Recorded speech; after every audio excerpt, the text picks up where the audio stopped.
Ya, Assalamualaikum warahmatullahi wabarakatuh. Jadi, pada kesempatan kali ini eh, saya akan menjelaskan tentang metode numerik gitu untuk menentukan akar persamaan non-linear. Nah, untuk metode-metodenya itu jumlahnya itu ada tiga macam gitu. Yang pertama itu ada metode bisection, yang kedua itu ada metode Newton-Raphson, yang ketiga itu ada metode regular falsi seperti itu gitu.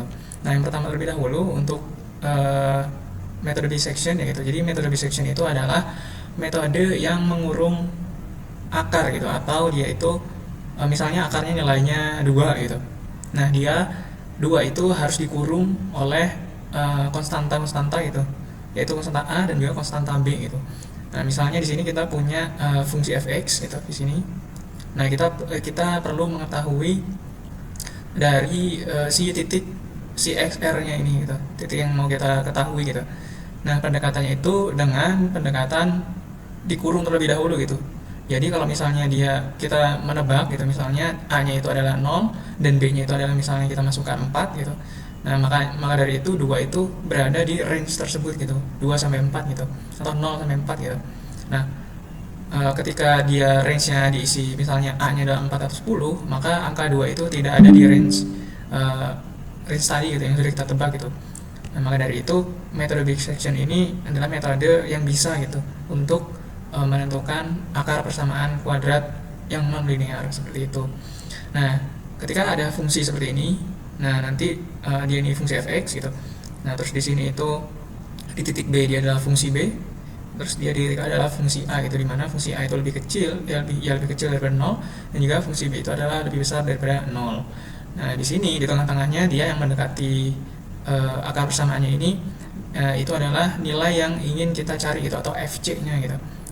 Nah, di sini juga nah maka dari itu di sini itu syaratnya yang pertama itu adalah fungsi A dan fungsi B itu harus lebih kecil daripada 0. Nah, untuk menentukan si C-nya itu yaitu dengan perumusan formulasi A plus B dibagi 2 gitu. Jadi A plus B gitu, jarak dari A plus B ini dari kurvanya ini. Nah, itu dibagi 2 gitu. Jadi di tengah-tengahnya banget, di tengah-tengah antara A dan B gitu. Sesuai gambar yang tadi, gambar grafiknya. Nah, setelah itu, nah si C-nya ini dia harus mendekati 0. Artinya di sini itu adalah titik nolnya gitu. Maksud dari titik 0 di sini itu supaya 2 itu dia sebagai titik 0 gitu. Supaya angkanya itu eksak di 0 itu gitu. Dan 0 itu juga misal 2 itu sebagai 0 nantinya. Nah, maka dari itu dia nantinya akan terus mendekati gitu. Ketika C-nya dia fungsi C-nya ini dia akan mendekati 0. Nah, maka nilai C-nya itu adalah dia disebut sebagai akar persamaannya gitu yang kita cari itu.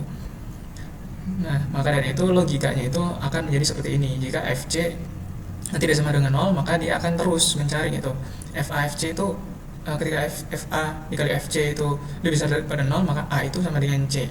Nah, sama perihalnya kalau misalnya FB fungsi B dikali dengan fungsi C lebih besar daripada 0, maka B itu sama dengan C, seperti itu. Nah, itu ya dicari terus menerus gitu, sehingga dia akan menghasilkan si nilai C-nya gitu dengan toleransi misalnya di situ 0,0001 gitu, atau 1 kali 10 pangkat min 10 gitu. Nah, itu merupakan toleransi yang bisa diterima gitu untuk hasil dari pencarian si akarnya itu atau nilai C-nya. Mungkin langsung saja kita coba ke kode programnya. Nah, di sini kode programnya yang pertama kita coba bisection. Nah, di sini itu kode bisectionnya modulnya. Nah, kita perlu modul dan juga kita perlu menggunakan kode untuk menguji si modulnya gitu, atau nantinya itu fungsinya itu kan berbeda-beda ya di permasalahan gitu. Fungsi fx-nya itu berbeda-beda gitu. Nah, ini yang bisa kita ganti terus menerus gitu. Maka dari itu dipisah seperti itu, seperti yang sebelumnya gitu, sebelumnya. Nah, di sini untuk modulnya sendiri gitu. Nah, di sini untuk modulnya sendiri itu seperti yang tadi ya gitu. Ketika dengan perumusan formulasi yang tadi A plus B itu per 2. Nah, terus kemudian FA dan B dan toleransi ini dia akan sebagai input nanti yang akan kita masukkan seperti ini. Nah, ini untuk inputnya. Dan dia akan nanti dimasukkan ke modul si bisectionnya seperti itu. Nah, terus kita perlu membuat fungsi jika tidak mengurung akar seperti yang tadi dijelaskan. Nah, dia akan mengprint A dan B tidak mengurung akar dan seperti itu. Nah, terus kemudian untuk memvalidasi si nilai C-nya itu, nah kita perlu membuat fungsi seperti ini gitu.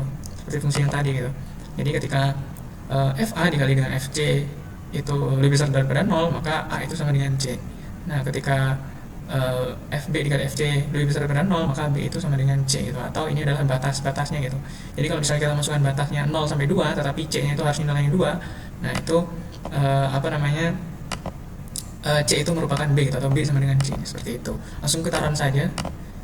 Nah, setelah di run dia akan meminta kita tebakan awalnya. Nah, kita sudah tahu untuk jawaban si x kuadrat min 4 itu akar persamaannya itu adalah 2 dan min 2 gitu.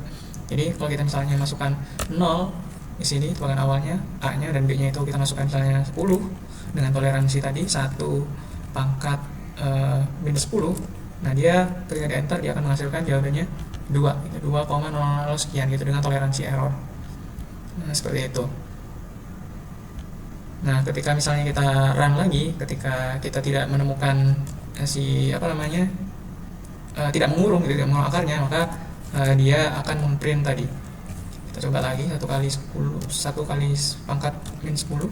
Nah, dia akan memprint A dan B tidak akan mengurung akar atau nilai lain gitu, karena akarnya itu adalah 2 gitu, C-nya itu adalah 2. Seperti itu. Itu untuk B section. Nah, yang kedua di sini itu ada, nah sekarang ada metode baru lagi gitu. Nah, sekarang itu ada metode baru lagi, yaitu metode regular falsi gitu. Nah, karena tadi ada keterbatasan dari si metode bisection tadi, metode bisection itu harus memerlukan dua tebakan gitu, atau dia harus menebak angka dalam range yang mengurung si akarnya gitu. Nah, dari situ ada metode baru, yaitu metode regular falsi gitu. Jadi di sini regular falsi itu sama kayak seperti tadi ya gitu. Ketika kita diberi fungsi fx, nah dalam fungsi fx ini disitu ada fungsi a dan fungsi b. Nah, dari dua titik itu kita tarik garis lurus, garis miring atau garis gradien gitu, kemiringan. Nah, di tengah-tengahnya itu sama seperti tadi ya, masih sama seperti tadi. Dia itu diberi titik, dinamakan dengan titik C gitu, atau titik yang akan kita cari gitu. Atau di sini titik barunya untuk si gradiennya gitu, misalnya kita namakan dengan titik Q. Sedangkan fungsi B akhirnya itu kita namakan dengan titik FB gitu, titik R gitu maksudnya. Untuk titik fungsi A kita namakan dengan P gitu. Nah, kenapa kita perlu menamakan itu gitu? Karena di sini itu pendekatannya adalah dari persamaan di bawah ini gitu. Jadi persamaannya itu adalah gradien PR gitu, dari P sampai R. Nah, itu sama dengan gradien Q sampai dengan R.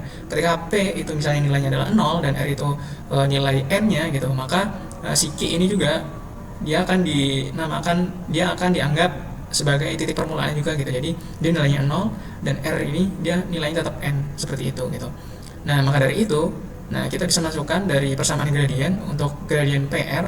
Nah, PR ini kan dia melibatkan FB dan FA gitu, atau akhir dikurangi awal gitu, dibagi dengan nilai B-nya dan juga nilai A-nya.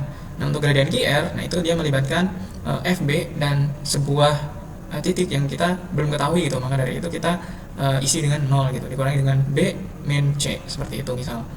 Nah, dari sini kita bisa hitung, kita bisa kita bisa jabarkan terlebih dahulu, kita kali, kita pindah-pindah row-nya. Nah, dia akan menghasilkan seperti ini. Nah, ada beberapa variabel yang sama, kita coret-coret.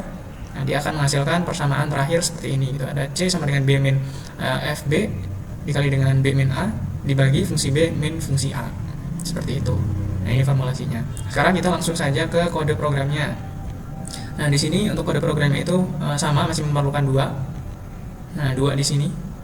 Nah, di sini untuk regular falsinya sendiri, yang pertama untuk modulnya. Nah, di sini itu F, A, B dan toleransi masih sama. Itu adalah inputannya seperti itu.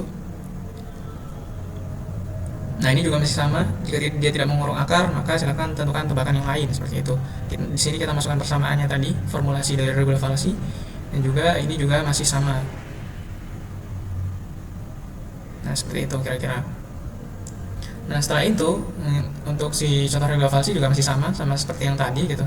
Kita masih menggunakan persamaan gradien tadi, maksudnya persamaan fungsinya tadi, x kuadrat min 4 yang akan kita cari gitu. Langsung saja kita run. Nah, setelah di run kita akan memerlukan tebakan awal, misalnya sini 0. Terus di sini itu kita masukkan 4 dengan toleransi 10 dikali min 10 40. Nah, hasilnya akan seperti ini. Akarnya akan 1,99999 dan lain-lain gitu, atau mendekati 2 seperti itu. Nah, selanjutnya yang terakhir di sini ada metode Newton-Raphson. Nah, di sini metode Newton-Raphson ini dia tidak lagi memerlukan batas-batasan tebakan awal dan tebakan akhir. Jadi dia itu akan ditebak satu angka gitu. Nah, nanti dia itu akan mengetahui si nilai C-nya itu berdasarkan gradiennya gitu, atau kemiringan dari si gradiennya gitu. Dia akan menebak dari kemiringan gradiennya gitu. Ketika kita masukkan nilai, terus dia masukkan si nilainya, inputannya itu, dia akan nilainya itu nanti apakah sudah sesuai gitu bentuk gradiennya itu dengan bentuk si kurvanya gitu. Kira-kira seperti itu gitu. Nah, di sini itu kita bedanya untuk Newton-Raphson di sini itu dia memerlukan turunan gitu, atau nilai f aksen gitu. Misalnya di sini kita punya gitu formulasi gradien. Nah, gradiennya ini kita untuk inputannya gitu, misalnya inputannya gitu ya. Nah, sini untuk f aksen xi-nya itu sama dengan fxi min fxi plus 1 gitu per xi min xi plus 1. Dan untuk f aksen xi-nya itu akhirnya dia menjadi nilainya seperti ini gitu. Karena fungsi fxi plus 1-nya itu adalah 0. Nah, akhirnya dari situ kita bisa rubah-rubah posisinya supaya kita bisa mendapatkan nilai xi plus 1-nya gitu. Nah, setelah dipindah-pindah seperti itu row-nya, kolomnya, nah kita akan mendapatkan nilai seperti ini. Xi plus 1 sama dengan xi min fxi per f aksen xi. Nah, kita mungkin coba langsung di contohnya. Nah, di sini contohnya misal yang seperti ada x kuadrat min 4. Nah, di sini itu si Newton-Raphson-nya ini, nah kita perlu tadi kan membutuhkan turunan pertamanya dulu gitu untuk mendapatkan nilai f aksen x. Dan di sini dari fungsi tadi x kuadrat min 4, turunan pertamanya itu adalah 2x. Nah, sekarang tentukan tebakan awal akar gitu. Misal xi atau inputan tadi kan xi, kita coba isikan dengan 4. Nah, dari 4 sini, 4 ke 2 kan itu sedikit cukup jauh ya, meloncat sekitar 2 angka ya gitu. Nah, di sini kita coba masukkan ke persamaan yang tadi gitu untuk si fxi-nya. Nah, nanti fx-nya itu dia akan mendapatkan, misalnya di sini kan kita fungsinya fungsi 4 tadi ya, inputan 4 tadi misalnya. Kita hitung, masukkan ke fungsi fx-nya. Nah, dia hasilnya ada 12. Terus kemudian untuk aksennya, f aksen xi-nya dia hasilnya 8. Kita masukkan ke formulasi tadi. Nah, kita akan mendapatkan nilai sekitar 2,5 seperti itu. Sudah hampir mendekati. Nah, kita hitung lagi secara terus menerus gitu. Nah, kita masukkan lagi si xi-nya tadi lagi. Kita coba tebak lagi yang tadi hasil terakhir 2,5. Nah, kita hitung masukkan ke formulasi. Nah, nilainya sudah makin mendekati nih, 2,05. Oke, 2,05 apakah masih bisa berubah lagi angka ini gitu, perubahannya itu masih besar atau enggak? Yang tadi kan dari 4 ke 2,5 ya, cukup besar gitu, sekitar 1,5. Nah, sekarang perubahannya itu dari 2,5 menjadi 2,05 gitu. Nah, itu cukup lebih kecil lagi ya, sekitar 0, berapa gitu. Nah, coba kita lagi 2,05 kita masukkan lagi. Nah, hasilnya di sini adalah sekitar 2,00006 gitu. Nah, makin dikit nih, makin sedikit untuk si perubahannya gitu. Nah, kita cobain lagi. Ya, 2,006 ini kita masukin lagi, kita mungkin belum puas gitu, kita coba lagi aja gitu. Nah, hasilnya itu dia adalah 1,99999 gitu. Nah, errornya ini kan makin kecil ya, sekitar 0,1. Kalau misalnya dia 2,0006, dia errornya masih sekitar 0,0004 lah gitu. Nah, kalau sudah 1,999 ini kan dia sudah 0,000001 gitu, panjang gitu. Nah, maka dari itu kita simpulkan bahwa dia mendekati 2 gitu hasilnya gitu. Maka dari itu akar-akarnya itu nilainya adalah sekitar 1,999 gitu, atau 2 seperti itu. Nah, maka dari itu x sama dengan 2 merupakan akar dari fungsi x kuadrat minus 4. Kita langsung saja ke kode programnya. Nah, di sini kode programnya kita kita buka terlebih dahulu. Nah, di sini bedanya adalah dia memerlukan